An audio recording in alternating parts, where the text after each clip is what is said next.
नमस्ते मेरे प्यारे दोस्तों। आज मैं आपको सुनाऊंगी विक्रम और बेताल की छठी कहानी। पत्नी किसकी। धर्मपुर नाम की एक नगरी थी। उसमें धर्मशील नाम का राजा राज करता था। उसके अंधक नाम का दीवान था। एक दिन दीवान ने कहा, महाराज, एक मंदिर बनवाकर देवी को बिठाकर पूजा की जाए तो बड़ा पुण्य मिलेगा। राजा ने ऐसा ही किया। एक दिन देवी ने प्रसन्न होकर उससे वर मांगने को कहा। राजा की कोई संतान नहीं थी। उसने देवी से पुत्र मांगा। देवी बोली, अच्छी बात है, तेरे बड़ा प्रतापी पुत्र प्राप्त होगा। कुछ दिन बाद रानी के एक लड़का हुआ। सारे नगर में बड़ी खुशी मनाई गई। एक दिन एक धोबी अपने मित्र के साथ उस नगर में आया। उसकी निगाह देवी के मंदिर में पड़ी। उसने देवी को प्रणाम करने का इरादा किया। उसी समय उसे एक धोबी की लड़की दिखाई दी, जो बड़ी सुंदर थी।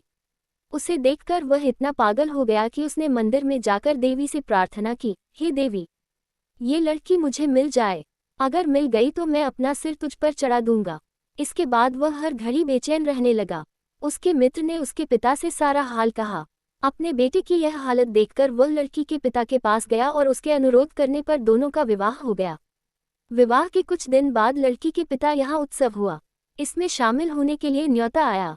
मित्र को साथ लेकर दोनों चले। रास्ते में उसी देवी का मंदिर पड़ा तो लड़के को अपना वादा याद आ गया। उसने मित्र और स्त्री को थोड़ी देर रुकने को कहा और स्वयं जाकर देवी को प्रणाम करके इतने जोर से तलवार मारी कि उसका सिर धड़ से अलग हो गया।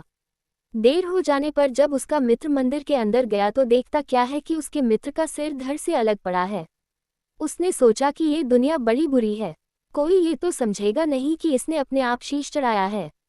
सब यही कहेंगे कि इसकी सुंदर स्त्री को हड़पने के लिए मैंने इसकी गर्दन काट दी। इससे कहीं मर जाना अच्छा है। ये सोच उसने तलवार लेकर अपनी गर्दन उड़ा दी। उधर बाहर खड़ी खड़ी स्त्री हैरान हो गई तो वह मंदिर के भीतर गई। देखकर चकित रह गई। सोचने लगी कि दुनिया कहेगी ये बुरी औरत होगी, इसलिए दोनों को मार आई, इस बदनामी से मर जाना अच्छा है। ये सोच उसने तलवार उठाए और जैसे ही गर्दन पर मारनी चाहिए कि देवी ने प्रकट होकर उसका हाथ पकड़ लिया और कहा, मैं तुझ पर प्रसन्न हूँ, जो चाहो सो मांगो। स्त्री बोली, हे देवी, इन दोनों को जिला दो।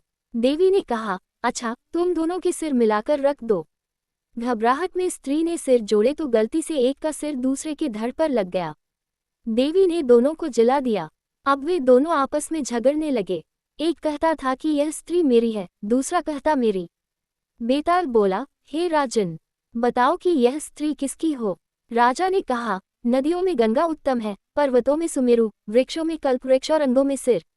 इसलिए शरीर पर पति का सिर लगा हो, वही पति होना चाहिए। इतना सुनकर बेताल फिर पेड़ पर जा लटका। राजा उसे फिर लाया तो उसने 7वीं कहानी कही। धन्यवाद दोस्तों। विक्रम और बेताल की 7वीं कहानी सुनने के लिए डिस्क्रिप्शन में दिए गए लिंक पर क्लिक करें, या बेताल 25वीं प्लेलिस्ट में जाकर सारी कहानियां सुन सकते हैं। वीडियो को लाइक करें और अपनी राय कमेंट बॉक्स में ज़रूर दें, और हाँ, चैनल को सब्सक्राइब भी कर लें ताकि आपको हमारे सारे अपडेट्स मिलते रहें।